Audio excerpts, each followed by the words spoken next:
कहते हैं कि जिस इंसान के जीवन में पाप आ जाता है उसका जीवन नाश होने लगता है। अगर कोई मसीह में होकर पाप करता है तो परमेश्वर उसको बहुत दंडित करता है। आखिर इंसान के जीवन से पाप खत्म क्यों नहीं होता? आज इसी टॉपिक पे बात करने के लिए आपका ब्रदर दीनदयाल इस वीडियो में आया है।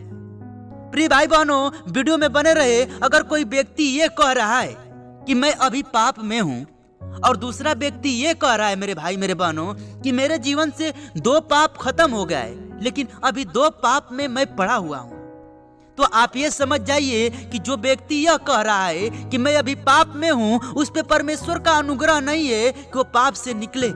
लेकिन अगर एक व्यक्ति यह कह रहा है कि मैं 2 पाप से निकल गया हूँ और 2 पाप अभी कर रहा हूँ, तो ये समझ जाइए कि वो 2 पाप पर परमेश्वर का अनुग्रह है जिससे वो निकल गया है, लेकिन 2 पाप पर परमेश्वर का अनुग्रह अभी नहीं है। उसके लिए उसको प्रार्थना करना पड़ेगा, तब वो उसके जीवन से वो 2 पाप खत्म होगा।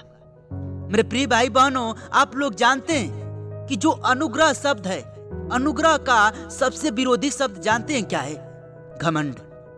अगर जिस इंसान के जीवन में परमेश्वर का अनुग्रह है और उसके जीवन में घमंड आने लगे तो उसके जीवन से अनुग्रह खत्म होने लगता है। अनुग्रह को पाने के लिए हमको नम्र बनना पड़ता है। परमेश्वर हमारा हमको कहता है कि तुम नम्र बनो तो मैं तुम्हें शिरोमणि बनाऊंगा।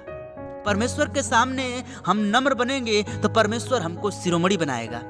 हम एक वचन देखेंगे, 2 कुरिन्थियों 5 अध्याय का 17 पद में लिखा है कि इसीलिए यदि कोई मसीह में है तो नई सृष्टि है, पुरानी बातें बीत गई है, देखो सब बातें नई हो गई हैं। आमीन। अगर आप मसीह में हैं तो आप एक नई सृष्टि हैं। परमेश्वर हमको पुराने पापों से निकाल कर अब उस पाप को हमारे जीवन से खत्म कर दिया है, तो हम क्या हो गए? मसीह में एक नई सृष्टि हो गए।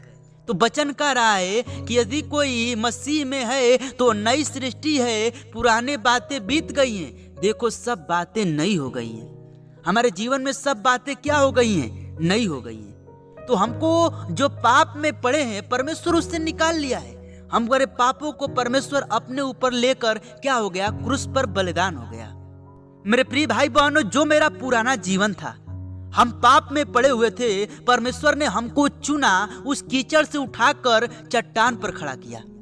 तो जब हम मसीह में आ गए और मसीह में आकर फिर वो पाप कर रहे हैं, तो परमेश्वर हमको एक दिन छोड़ देगा। क्योंकि अगर हम उस पाप को नहीं छोड़ेंगे तो परमेश्वर हमको छोड़ देगा। क्योंकि परमेश्वर पाप में जब गिरे थे, परमेश्वर ने उससे निकाला और फिर हम उसी में जाकर गिरेंगे तो हमारा जीवन नाश होगा। तो प्रिय भाई बहनों, आज मैं आपको यही समझाना चाहता हूँ कि अगर आप पाप में हैं तो परमेश्वर से प्रार्थना करिए कि उस पाप से परमेश्वर आपको निकाले।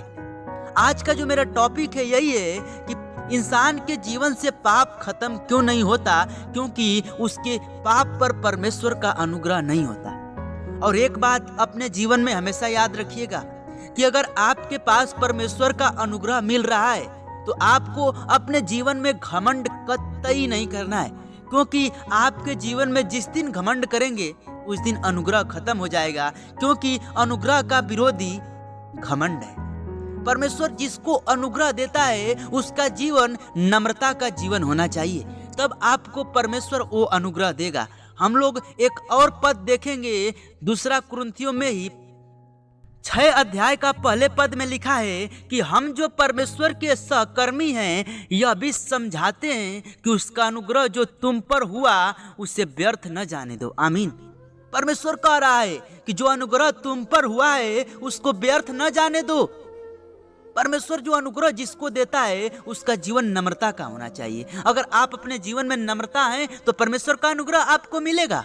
और दूसरे में कह रहा है क्योंकि वह तो कहता है कि अपनी प्रसन्नता के समय मैंने तेरी सुन ली और उद्धार के दिन मैं तेरी सहायता की।